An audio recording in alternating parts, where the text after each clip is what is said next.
భ్రష్టు మనసు కలిగిన వారు, మంచికి చెడుకి తేడా తెలియకుండా బ్రతికే క్రైస్తవులు. రెప్రోబేట్ మైండ్, 1వ అధ్యాయం రోమియోలకు రాసిన పత్రిక. వర్త్లెస్ మైండ్ అన్నమాట అది.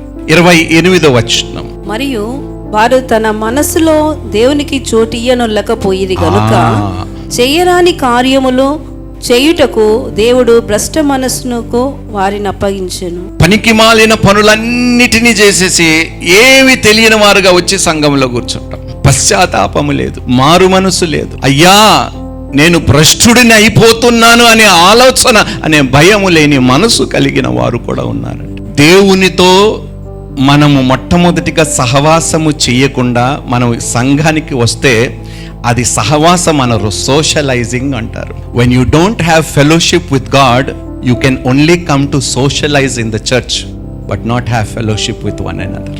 Church is not a place to socialize, it is to have spiritual fellowship with one another. ఆత్మీయ సహవాసము కలిగి ఉండటానికి సంఘము, సోషలైజింగ్ కోసం కాదు. ఇలాంటి మనసు మనం కలిగి ఉంటే దేవుడు దానిని మార్చుకోవటానికి అవకాశం ఈరోజు మనకి అనుగ్రహిస్తుంది.